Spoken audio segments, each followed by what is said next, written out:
Hi Jumpstart friends, it's Miss Sophia, and thank you for joining me and let's find out about it.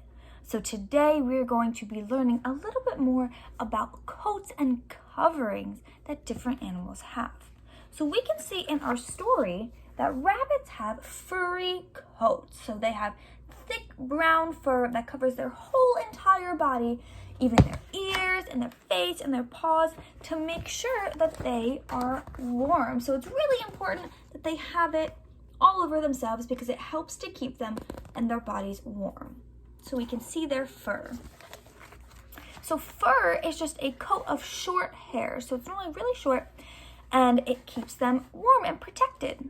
So rabbits live outside near the woods or in the forest. So it gets cold in the wintertime. So they need a really heavy coat to stay warm when the temperature outside is cold. Their fur keeps them warm and dry and protects them. Or some rabbits live inside with owners. So sometimes people have them as pets. Miss Sophia has a pet rabbit named Franklin. So I'll put a picture of Franklin in here, and he doesn't need a very thick coat because he doesn't live outside. So he is warm from inside. But since he's a rabbit, he still has it. So let's think of some other animals that might have fur like a rabbit. So I want you to put on your thinking caps and think what animals might have fur like a rabbit. So short coat of hairs.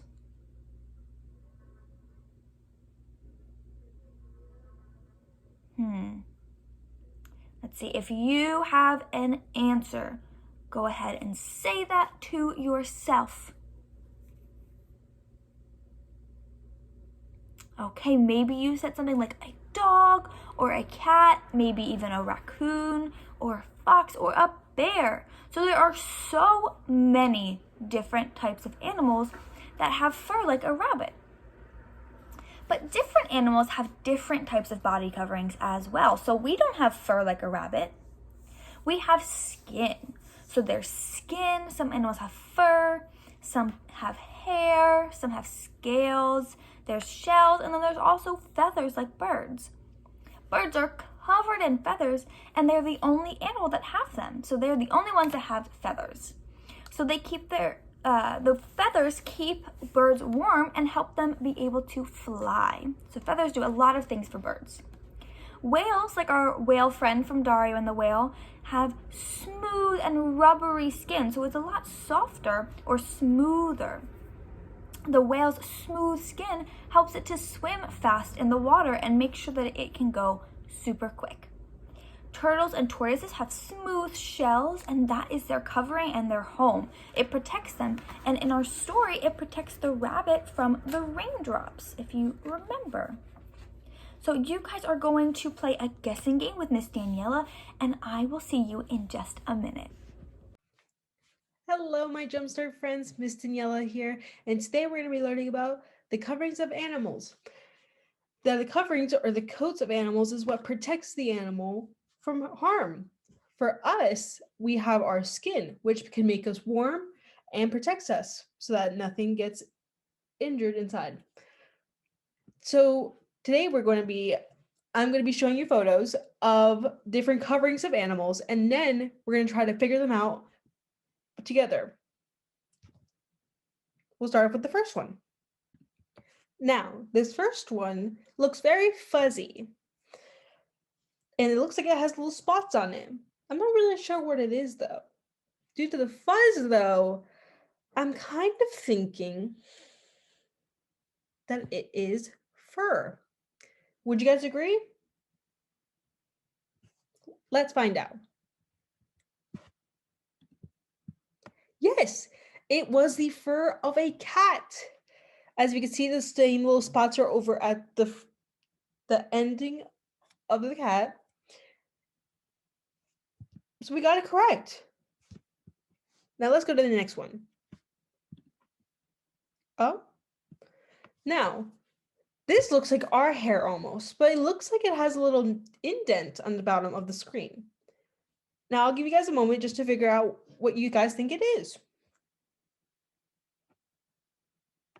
I'm kind of thinking it's hair. Let's see if we're correct.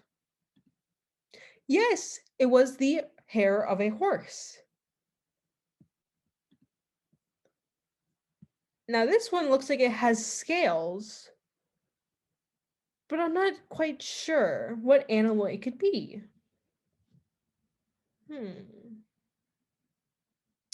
I'm thinking it is the skin of a snake, which also does have scales. Let's see if we're correct. Yes, it was the snake's skin that protects itself and helps it glither around. And I believe we have one more. Now this looks a little bit fuzzy like the first photo. However, there are more indents and it looks a little bit rougher than the first photo as well. What do you guys think it is? I'm thinking it's feathers, maybe of a duck? Let's see. Yes, it was the feathers of a duck. And that was all of the photos of the animals that we had today. And I had a lot of fun learning about the coverings of animals / the coats that protect them from harm. Bye.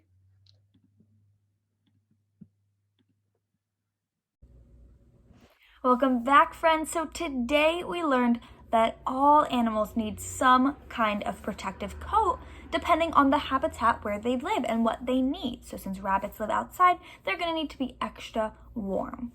So turtles have shells instead of feathers or fur or scales. They have shells.